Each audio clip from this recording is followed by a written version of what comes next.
Welcome as we gather on this 17th anniversary of our commitment to become and to be an affirming congregation within the United Church of Canada.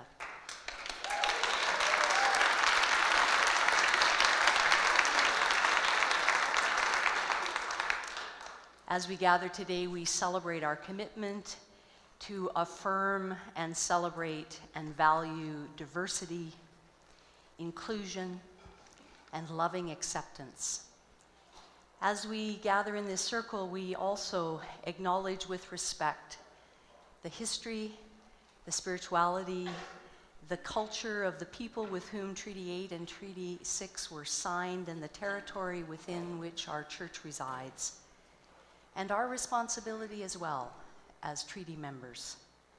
We also honor the heritage and the gifts of the Métis people of this land.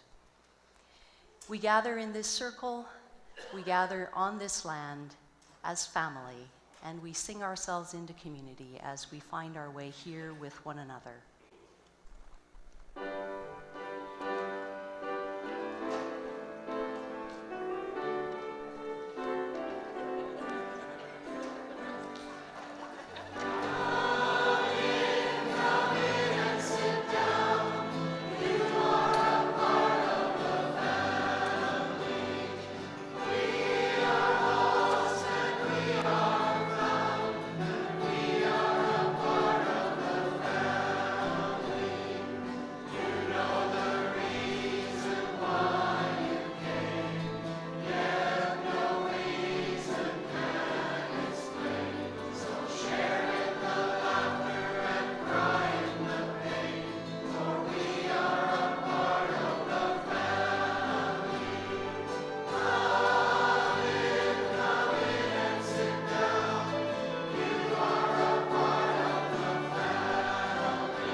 We center in these words as we respond to each other. We come with our longings to belong,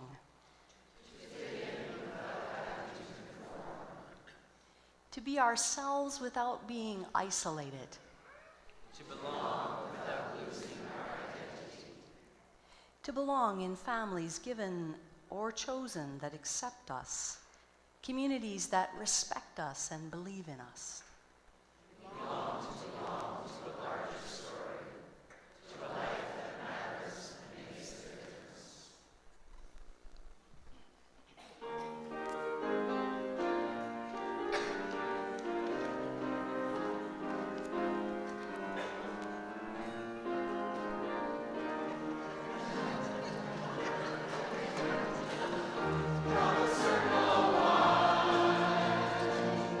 Drive waters still.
Words that one day we will sing in this community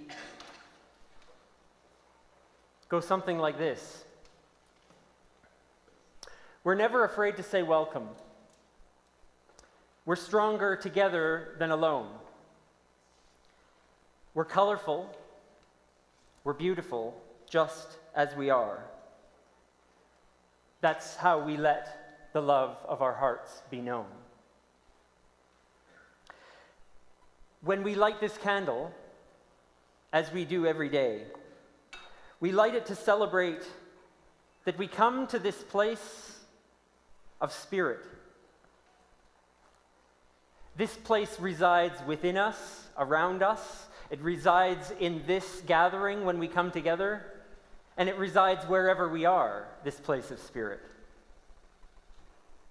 And we're grateful for it, because in that place of spirit, we belong.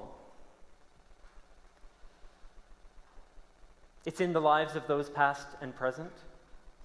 It's in each of us as we recognize the connections that we have between us.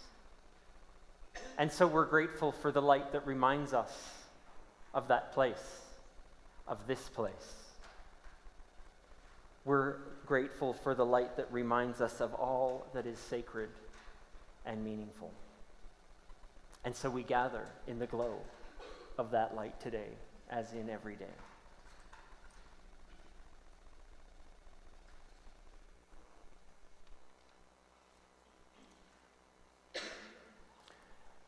Now let us join together with these words as we gather our intentions, strengthen them, and speak words of prayer. We dream of a love that truly embraces all. We dream of the end of bigotry and prejudice. We dream of equality and acceptance. We come into this circle with our broken dreams and our most recurring dreams.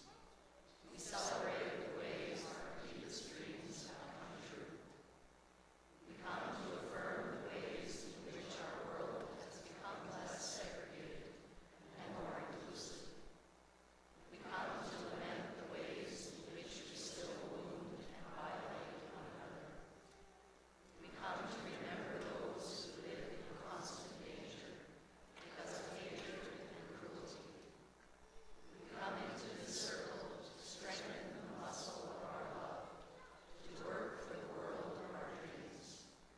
By our intentions and our willingness to love beyond all boundaries, may it come to be so.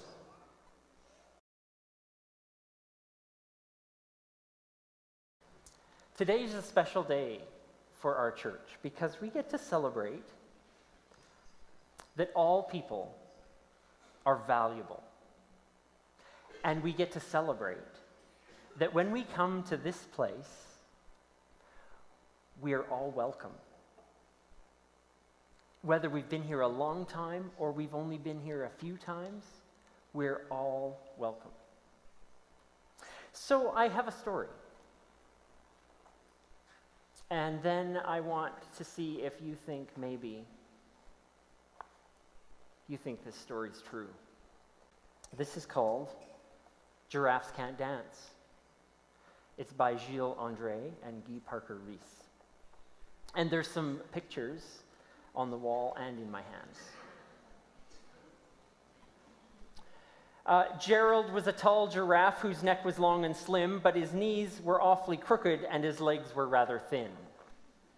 He was very good at standing still and munching shoots off trees, but when he tried to run around, he buckled at the knees.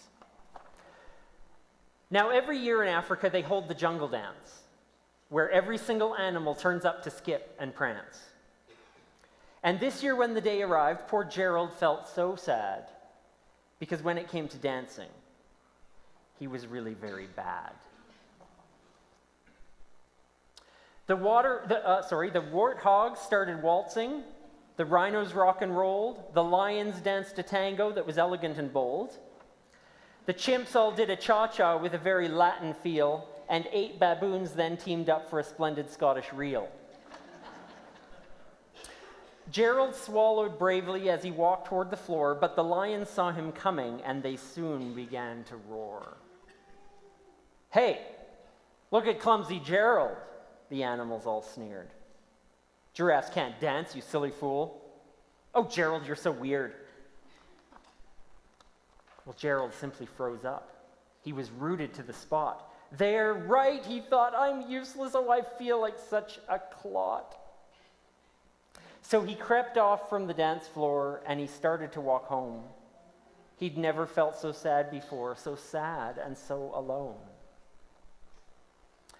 Then he found a little clearing and he looked up at the sky. "The moon can be so beautiful," he whispered with a sigh. "Excuse me," coughed a cricket, who'd seen Gerald earlier on, "but sometimes when you're different, you just need a different song. Listen to the swaying grass and listen to the trees. To me, the sweetest music is those branches in the breeze. So imagine that the lovely moon is playing just for you. Everything makes music if you really want it to." With that, the cricket smiled and picked up his violin. Then Gerald felt his body do the most amazing thing. His hooves had started shuffling, making circles on the ground. His neck was gently swaying, and his tail was swishing round. He threw his arms out sideways, and he swung them everywhere. I didn't know giraffes had arms. Oh, now I wrecked it. He threw his arms out sideways, and he swung them everywhere. Then he did a backward somersault and leapt up in the air. I don't know. It's amazing. Gerald felt so wonderful, his mouth was open wide. "I'm dancing, yes, I'm dancing, Gerald cried. Then one by one, each animal who'd been at the dance arrived while Gerald boogied on and watched him quite entranced. They shouted, "It's a miracle! We must be in a dream! Gerald's the best dancer that we've ever seen." "How did you learn to dance like that? Please, Gerald, tell us how." But Gerald simply twirled around and finished with a bow. Then he raised his head and looked up at the moon and stars above.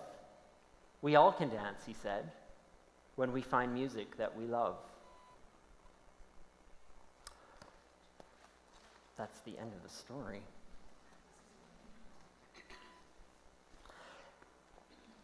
Poor Gerald at the beginning, people called him weird, didn't they? They thought he was weird. But I just think they didn't know him. They didn't know him, and they didn't see that he really could dance if he found the right music. He was really a great dancer, wasn't he? But people just had to get to know him a little bit and get to know how great a dancer he was. You know what? None of us do things the same way as each other. We're all a bit different, and in some ways we're all weird. I know, you're looking at me.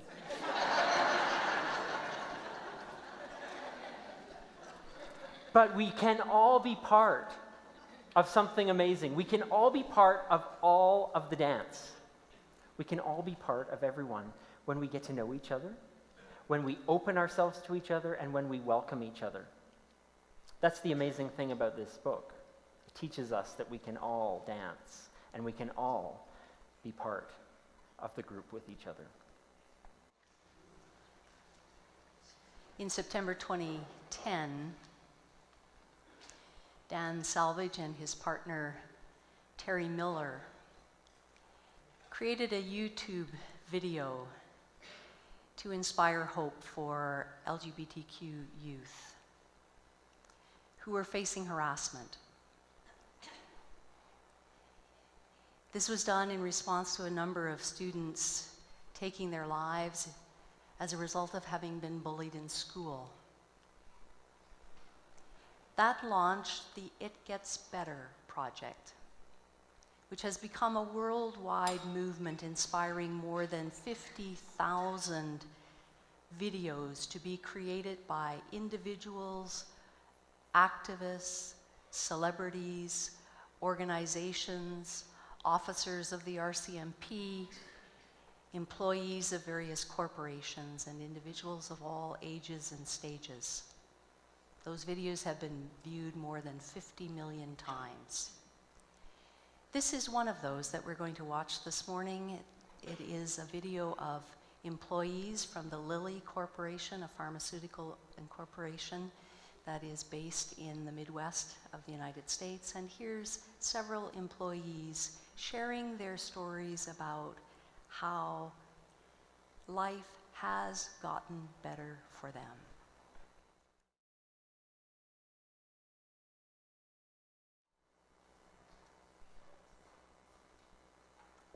Jesus was in Galilee, and a report about him spread through all the surrounding country.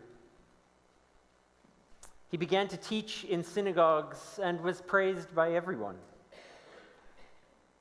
When he came to Nazareth, where he'd been brought up, he went to the synagogue on the Sabbath day, as was his custom. He stood up to read, and the scroll of the prophet Isaiah was given to him. He unrolled the scroll and found the place where it was written, "The Spirit is upon me, because it has anointed me to bring good news to the poor. It has sent me to proclaim release to the captives and recovery of sight to the blind, to let the oppressed go free, to proclaim the year of Jubilee." And then he rolled up the scroll, gave it back to the attendant, and sat down. The eyes of all in the synagogue were fixed on him, and he began to say to them, "Today, this scripture has been fulfilled in your hearing."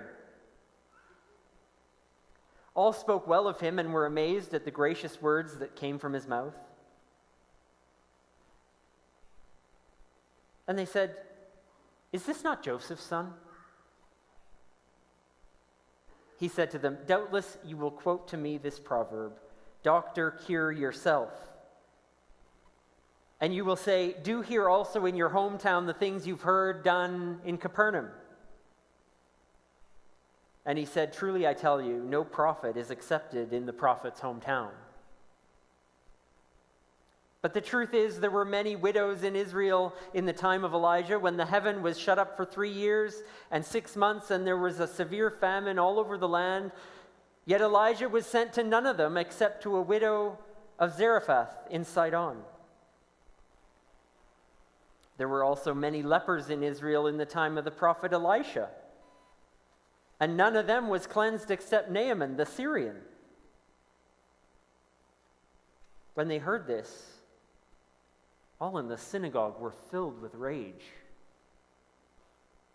They got up, they drove him out of town, they led him to the brow of the hill on which their town was built, so that they might hurl him off the cliff. But he passed through the midst of them and went on his way.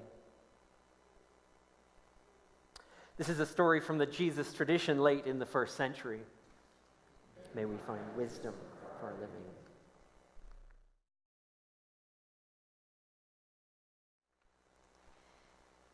At some level, I think we all feel it. That pressure to meet spoken or unspoken expectations. To conform to the norms of what's expected of us. To dress a certain way and act a certain way. To say and do the so-called right things. To fit the occasion. To blend in. It's not a new thing. I think that's why I've long been drawn to this particular story that comes to us out of the Jesus tradition. Because it reminds us that the pressure to conform is as old or older than the hills.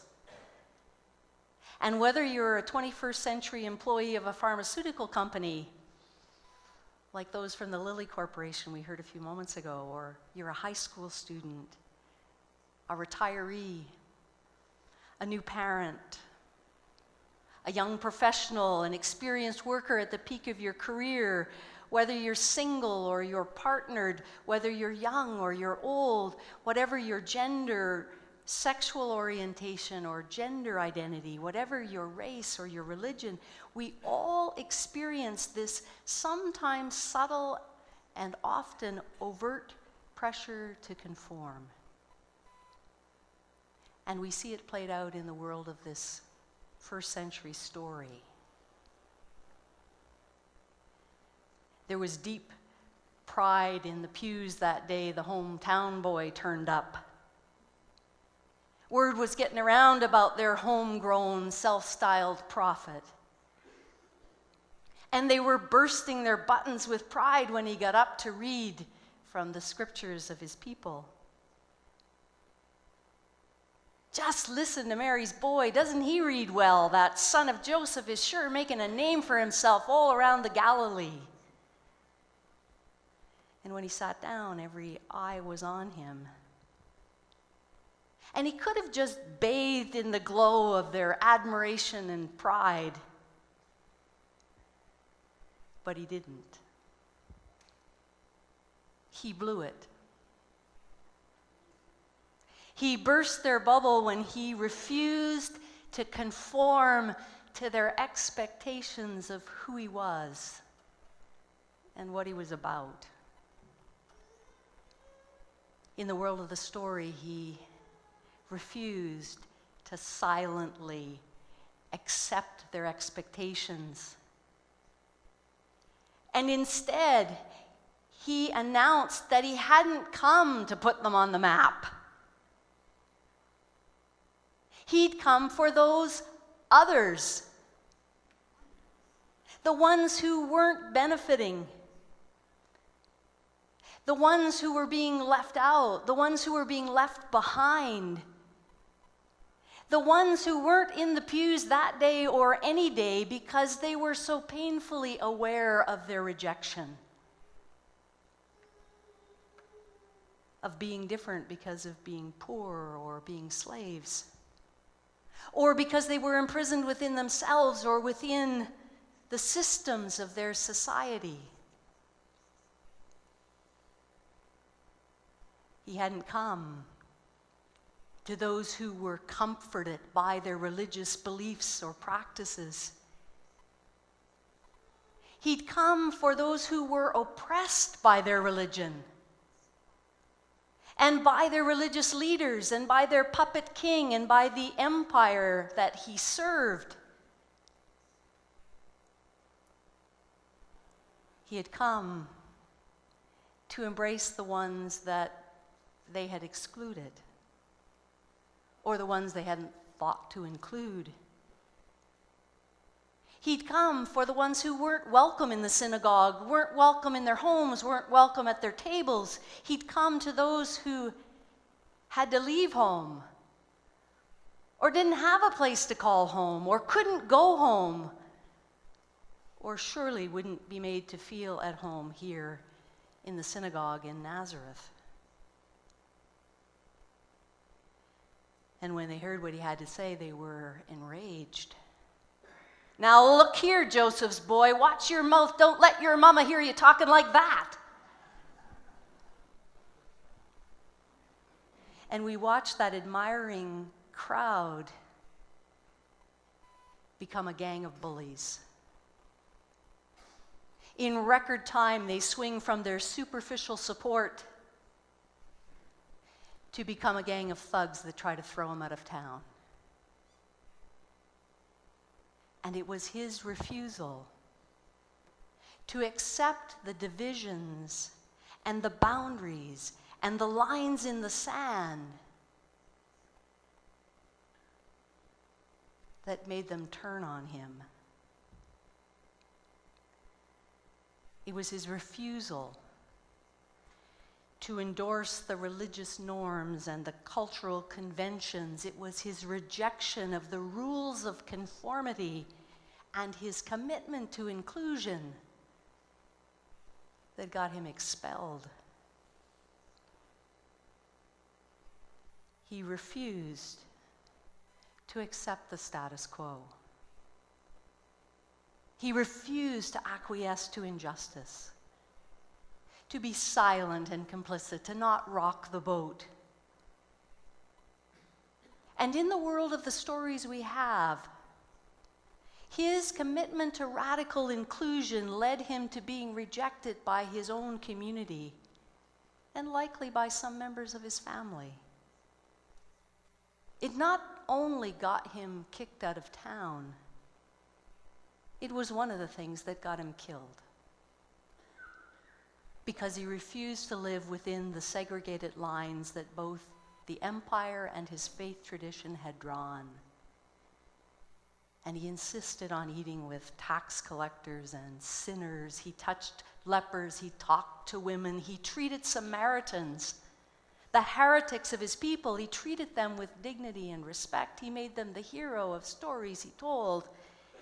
And he accepted the wisdom of a Canaanite woman who persuaded him to get over his own prejudice, to get past his own tribalism and his own ethnocentricity, and to pay attention to the hurting Gentiles too. And he took children in his arms and he said, we needed to be like them. Children were not prized creatures in the first century Roman Empire. They were social liabilities, a drain on scarce resources. And Jesus went home with guys like Zacchaeus, a despised collaborator of the Roman occupation. Over and over, everywhere he went, he refused to live within the boundaries prescribed by the purity laws and the social norms of his time. Over and over, he refused to trace those lines, and he tried to erase them. He not only insisted on coloring outside the lines, but he gave himself to teaching an ethic of compassion that would erase the lines altogether. Isn't it ironic that the Jesus story and the movement it inspired, which was rooted in resistance to economic and political and religious institutions, which was born out of a refusal to conform to the dominant beliefs and conventions of its time, isn't it ironic that it managed to morph into one of the most forceful powers of social conformity in a matter of less than 300 years?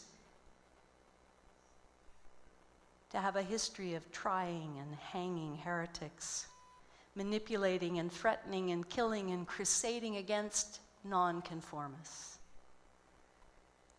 That is not our inheritance.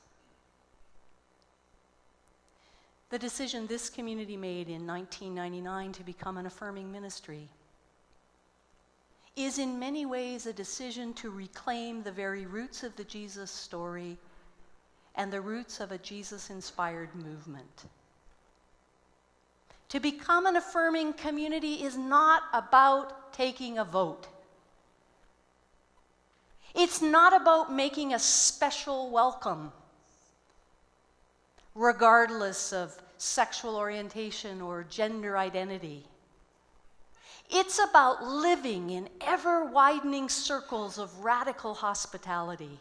It means celebrating diversity of all kinds, diversity of belief and non-belief, diversity of race and language, diversities of economics and education, diversities of color, of political persuasions.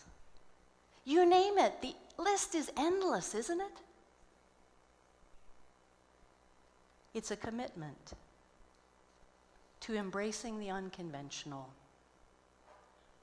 resisting conformity to a creed, resisting conformity to a dominant gender or gender identity or sexual orientation. It means working together for greater ethnic and cultural diversity, for a new and healed relationships with our nation's First Peoples. It means creating a culture that insists on love but resists requiring conformity as to how and who we love.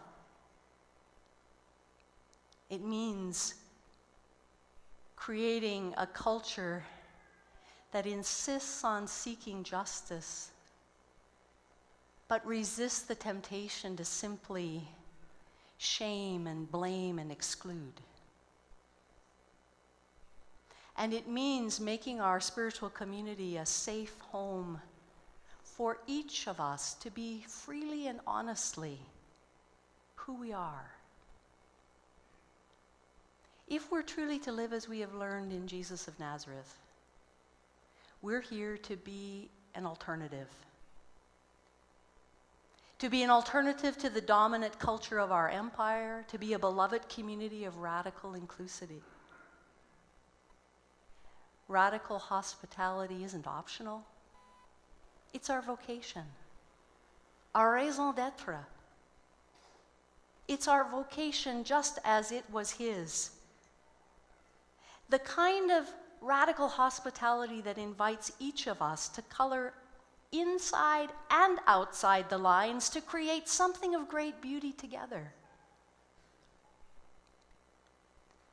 Our evolutionary story teaches us over and over again that the evolutionary thrust of the universe is toward diversity. We admire it in nature.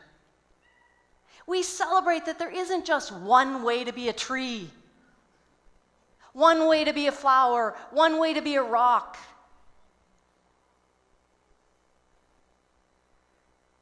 On this day,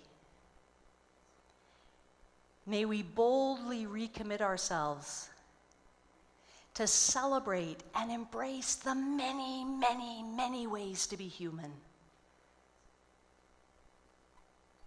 This is our time to hold silence with one another and to consider what that will require of us.